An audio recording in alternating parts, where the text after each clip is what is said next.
Okay, good evening everyone. I just did a video on telling the difference between dandelion leaves and lactuca leaves. So now I'm going to set these to the side, put all of my lactuca together, because there have been quite a few questions about how I eat this.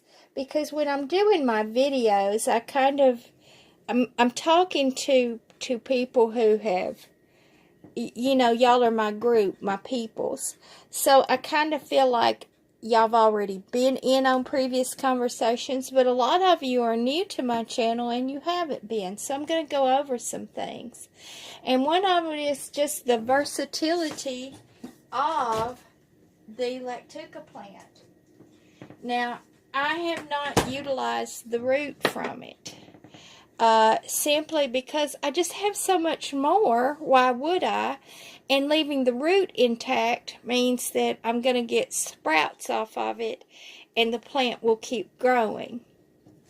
Now, in the fall, when the plant dies down after its life cycle, I might decide that I'm going to do something with the root, because contrary to some people, what they say, the milky sap is found throughout the plant. It is found from the roots all the way up to the stalk, to the stems that go right out to the flower head, but that's where it stops. So the whole plant is salvageable.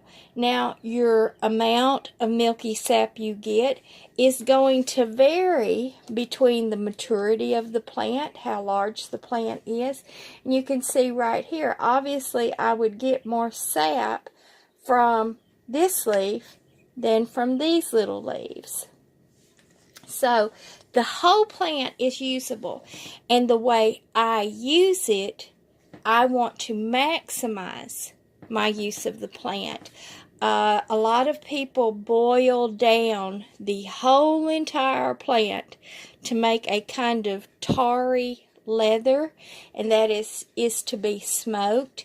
If you have enough lactuca to do that with, that's just great. But I live in a little city yard, and even though I'm very clever about my foraging and I have access to many different places, I try to be frugal with my use of the plant. So I wanted to show you some of the ways that I do use the plant.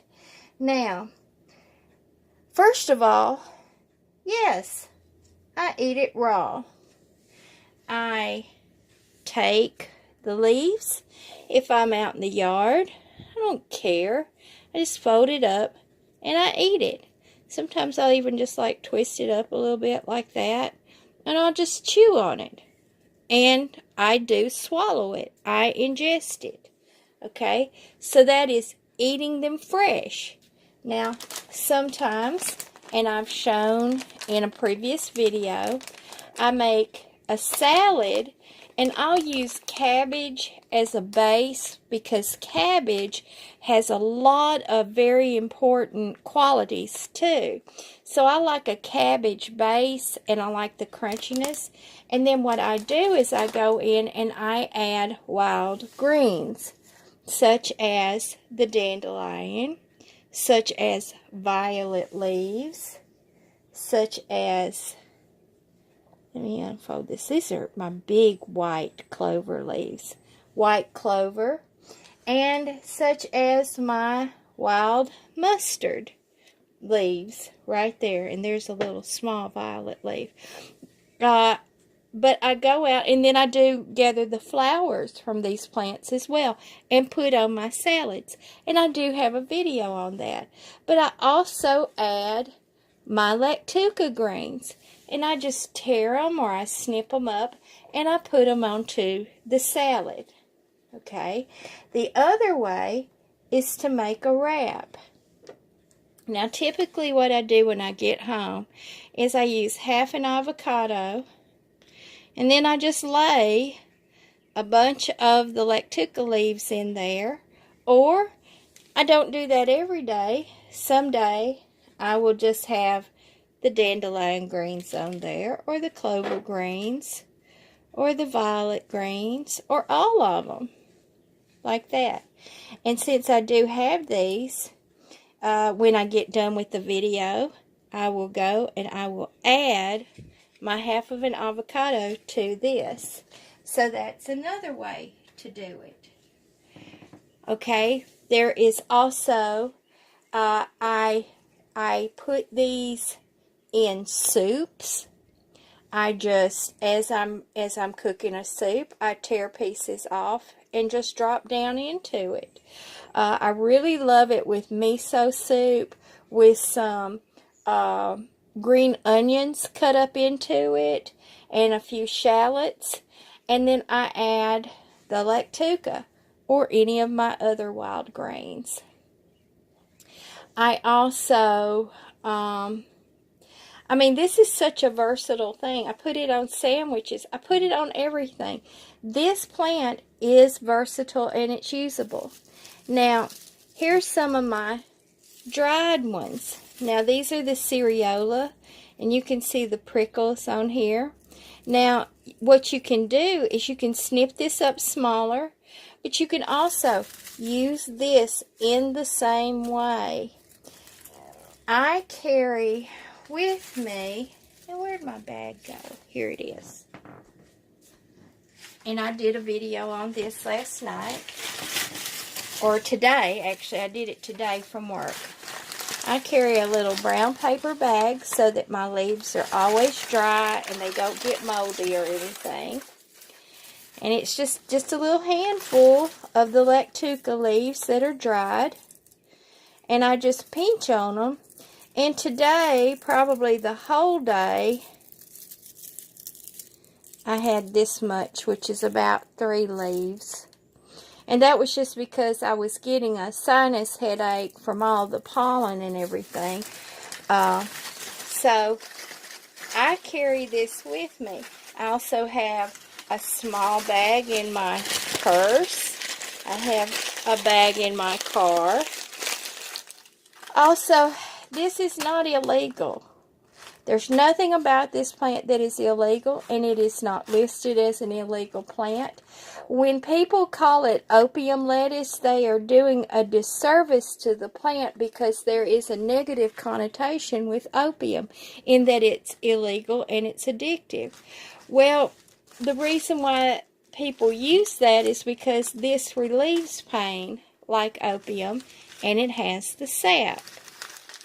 So that is why I specifically refer to it as wild lettuce, because that's what it actually is. Our lettuce that we get in the grocery stores, the iceberg lettuce, the curly red lettuce, the butter crunch lettuce, those are all lactucas. So this plant is truly a lettuce. Now, when I get a bunch of dried leaves, I crush them up. Let me get my little container. I actually just walked in the door, people, and I was thinking about this, so I don't have everything just ready.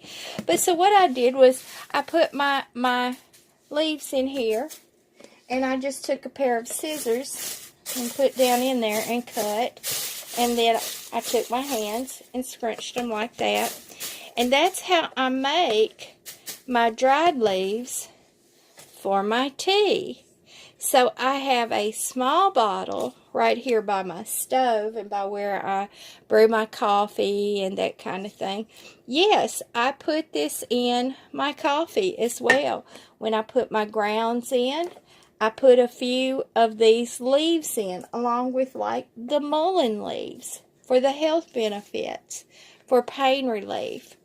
And so I use the dried cut leaves as a tea. Now, as far as the dried leaves, I also will take a salad or a sandwich or a wrap. And you can sprinkle them on top, kind of like a garnish. They'll crunch up to little small pieces like that. So that is an additional way to use it. Now I also take the dried leaves and put them in my blender, my super blender, and I grind them up to a powder. And so as a powder, I can sprinkle on a sandwich or a wrap, or I can sprinkle on a salad, or I can sprinkle on some cocoa or some coffee or some hot water. So this is a way for you guys to see these many different ways that I use the leaves. And then we come to the tinctures, where we take the leaves, and the ways that I have done it now is I took fresh leaves, but you can also take dried leaves, and you can pour alcohol across the top, such as vodka or PGA. Any alcohol will do, but I prefer something flavorless and odorless. And then you let that set, and it extracts the chemicals from the plant, and then you can use that in drops. Now, the other thing that we have found out that I have learned this week and I have been doing is to take and cook the stalks down and make a concentrate. And this is my 2-ounce little jar of it, a concentrate, and all the way 2 ounces is the concentrate. And then there is just a splash of vodka to preserve it, to keep it from molding and souring, to make it last longer. So, as you can see, let me get it all in here so you can see. Here are all the different ways you can use it.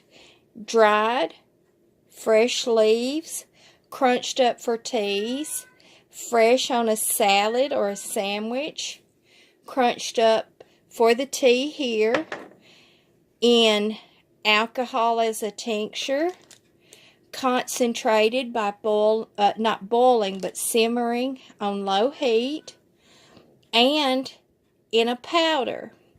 Now you can also make a oil or salve out of it. Now I've been letting my woolly lamb's ear soak, and I have slow cooked it, and I did put some of the lactuca in there for its benefits in that mix. So I wanted you to see the versatility of this plant. Yes, I will fold this up right here, and I'm sticking it in my mouth right now, eating it raw. Now these small little leaves are not as bitter. You get up to the larger leaves, they are a little more bitter. But remember that bitterness is the polyphenols that are immune boosting. They increase energy. That is a vital component to life, is the polyphenols, making us strong and healthy. So learn to love your bitter greens. But if you don't love just eating them raw like that, here are the other ways that you can do that. So I hope that has been helpful.